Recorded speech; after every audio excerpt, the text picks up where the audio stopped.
Sasa hiyo mzee wale mlipea si ameaibisha nyinyi kuweka sufuria kwa kichwa. Sasa nyinyi wa Masai, hiyo ni tabia yenu.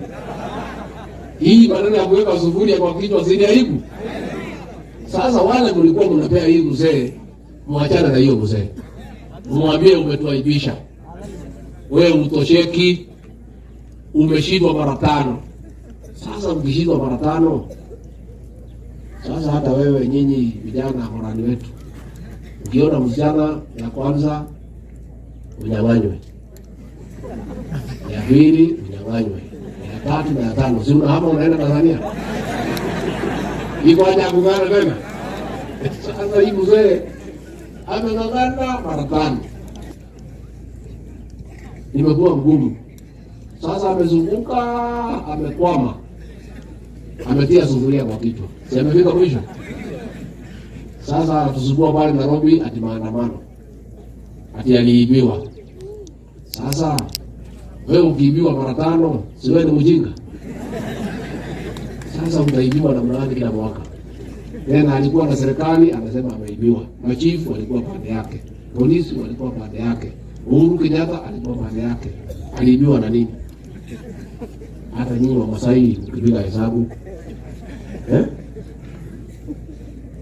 Si kama Masai ako na rungu, ako na mkuki, alafu anasema amenyang'anywa simu na chokora.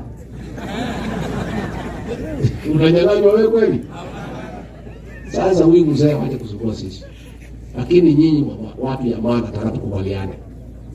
Hapa Narok hiyo mzee anakujanga, hakuna kanisa amejenga hata moja. Ama iko? Iko shule amejenga? Iko wakina mama amechangia?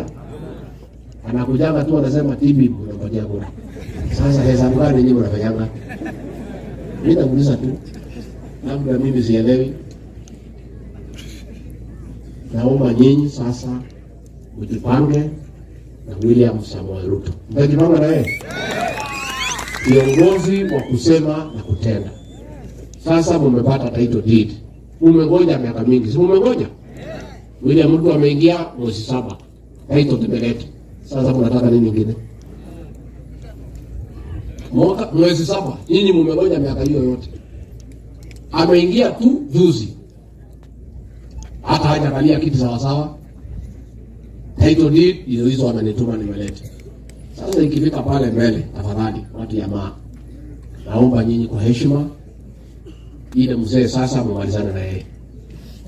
Kama kuna biashara mlikuwa na hiyo mzee, muachane naye.